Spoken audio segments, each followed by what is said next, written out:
भारत ने पाकिस्तान को एक बार फिर अपनी सैन्य कार्यवाही को समाप्त करने का अवसर दिया, लेकिन पाकिस्तान अपनी हरकतों से बाज नहीं आया और लाइन ऑफ कंट्रोल पर गोलाबारी जारी रखी।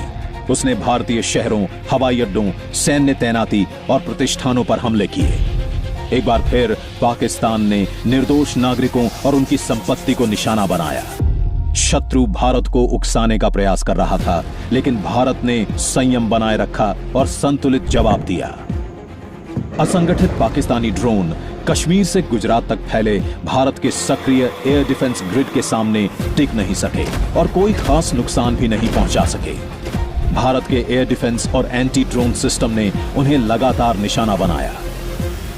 भारतीय सेना ने लाइन ऑफ कंट्रोल और अंतरराष्ट्रीय सीमा पर गोलीबारी का भी करारा जवाब दिया। पाकिस्तान ने इस दौरान एक और दुस्साहसिक प्रयास किया, जब उसके लड़ाकू विमान भारतीय वायु क्षेत्र के पास आने की कोशिश करने लगे। इनकी तुरंत पहचान की गई। भारत की सरफेस टू एयर मिसाइलों ने उन्हें वापस लौटने पर मजबूर कर दिया। पाकिस्तान द्वारा दागे गए हथियार और मिसाइलें भारतीय क्षेत्र में बिना फटे ही गिर गए। पाकिस्तान की लगातार आक्रामक सैन्य कार्यवाही का जवाब देने का समय आ गया था। भारतीय वायुसेना ने पाकिस्तान के रेडार और एयर डिफेंस ठिकानों को निशाना बनाने की तैयारी की। भारतीय वायुसेना के हमलों ने पाकिस्तान के एयर डिफेंस रेडार और सरफेस टू एयर मिसाइलों को भारी नुकसान पहुंचाया, जिससे उनकी एयर सर्वेलेंस क्षमता बुरी तरह से प्रभावित हो गई।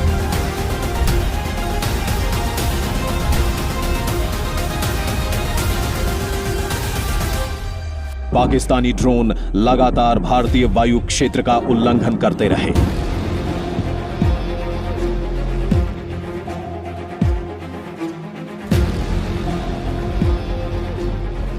पाकिस्तान ने सैन्य और नागरिक लक्ष्यों के बीच कोई अंतर नहीं किया। उसकी भारी गोलीबारी का मुख्य निशाना नागरिक ही थे। दूसरी ओर भारत ने संतुलित और विवेकपूर्ण प्रतिक्रिया दी। भारतीय सेना और सीमा सुरक्षा बल ने पाकिस्तान के उन ठिकानों को निशाना बनाया जिनका प्रयोग सीमा पार गोलीबारी के लिए किया जा रहा था। पाकिस्तानी एयर डिफेंस ठिकानों को भी निशाना बनाया गया।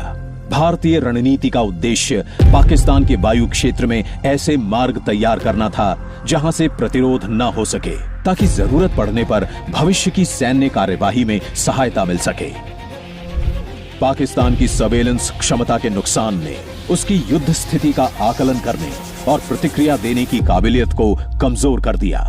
इस दौरान पाकिस्तान पूर्ण रूप से जागरूकता विहीन हो गया था। भारतीय नौसेना और तटरक्षक बल अरब सागर में मुस्तैदी से तैनात थे और सी कंट्रोल सुनिश्चित कर रहे थे।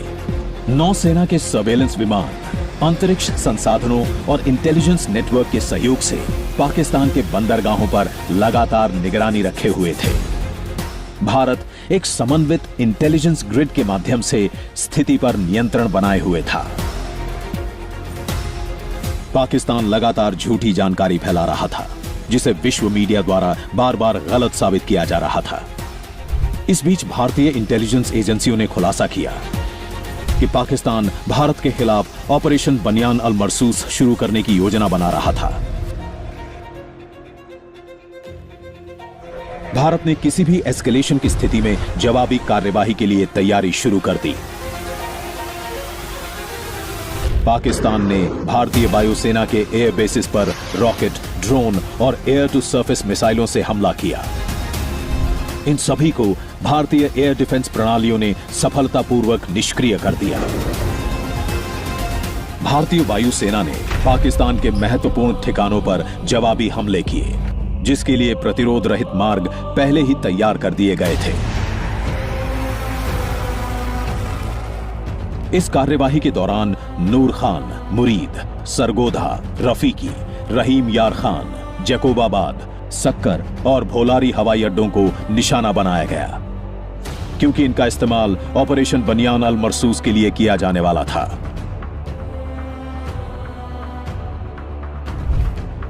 इन हमलों में एयरबॉर्न अर्ली वार्निंग और कंट्रोल विमान, ट्रांसपोर्ट विमान, यूएवी और बड़ी संख्या में लड़ाकू विमान नष्ट हुए।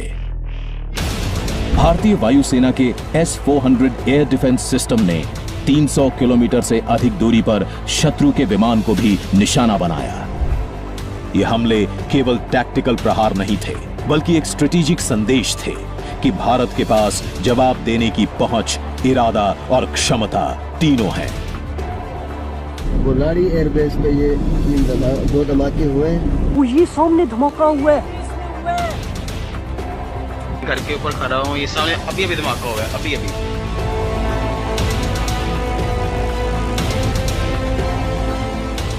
पाकिस्तान इन हमलों की तीव्रता और प्रभावशीलता से स्तब्ध रह गया। वो ऑपरेशन बनियान और मरसूस को प्रभावी रूप से शुरू भी नहीं कर सका और इसकी विफलता स्वयं पाकिस्तान के प्रधानमंत्री द्वारा स्वीकार की गई। We decided to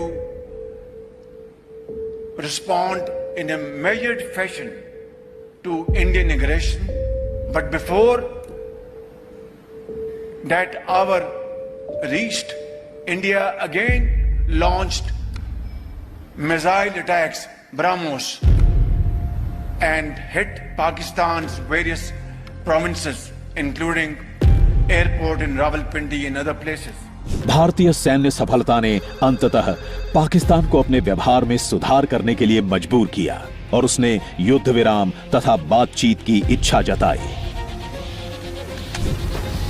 भारत के हवाई और जमीनी हमलों के दौरान भारतीय नौसेना के स्टेल्थ डिस्ट्रॉयर्स और फ्रिगेट कराची बंदरगाह और मकरान तट पर हमले के लिए तैयार थे। इस आसन्न खतरे ने पाकिस्तान के सरकारी और सैन्य तंत्र में घबराहट पैदा कर दी। इसके बाद पाकिस्तान ने एक बार फिर युद्ध विराम और वार्ता का निवेदन किया। भारत ने 10 मई को शाम 5 बजे से सैन्य कार्यवाही को विराम देने पर सहमति व्यक्त की। The Director General of Military Operations of Pakistan called the Director General of Military Operations of India at 15:35 hours earlier this afternoon. It was agreed between them that both sides would stop all firing and military action on land and in the air and sea with effect from 1700 hours Indian Standard Time today. Operation Sindoor कोई सामान्य सैन्य अभियान नहीं है। ये भारत की नीति, नियत और निर्णायक क्षमता की त्रिवेणी है। जब हमारी फौजें न्यूक्लियर ब्लैकमेल की धमकी की हवा निकाल देती तो आकाश से पाताल तक एक ही बात गूंजती है, भारत माता की जय।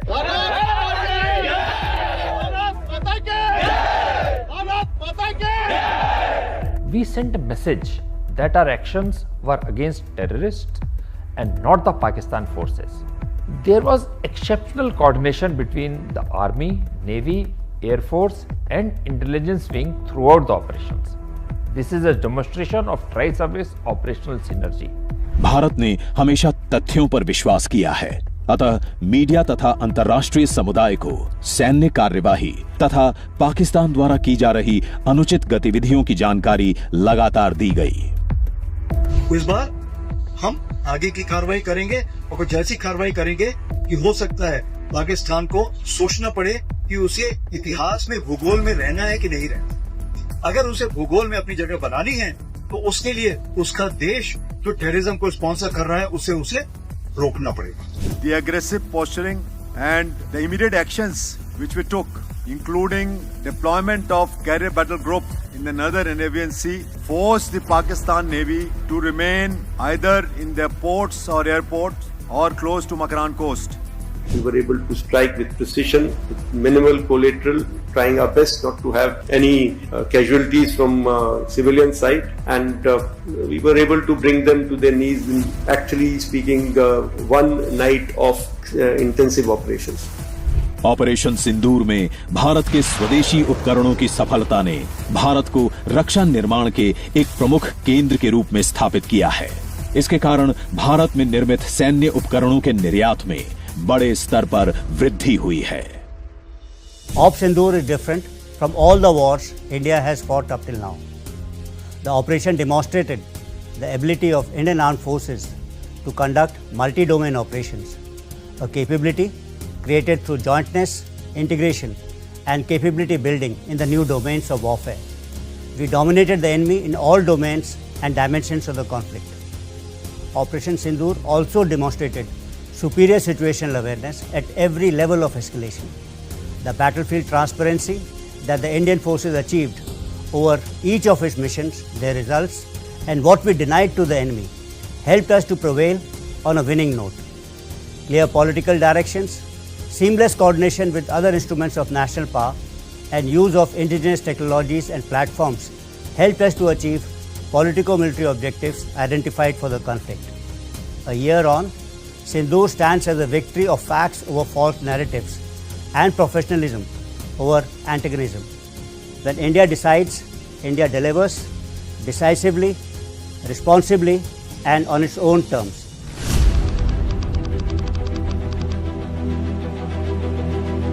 पहला, भारत पर आतंकी हमला हुआ तो मुंह तोड़ जवाब दिया जाएगा। हम अपने तरीके से, अपनी शर्तों पर जवाब देकर रहेंगे।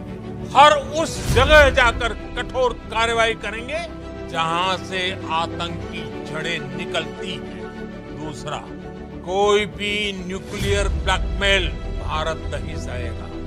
न्यूक्लियर ब्लैकमेल की आड़ में पनप रहे आतंकी ठिकानों पर भारत सटीक और निर्णायक प्रहार करेगा। तीसरा, हम आतंकी सरपरस्त सरकार और आतंक के आकाओं को अलग अलग नहीं देखेंगे। टेरर और टॉक एक साथ नहीं हो सकते। टेरर और ट्रेड एक साथ नहीं चल सकते। पानी और खून भी एक साथ नहीं बह सकता।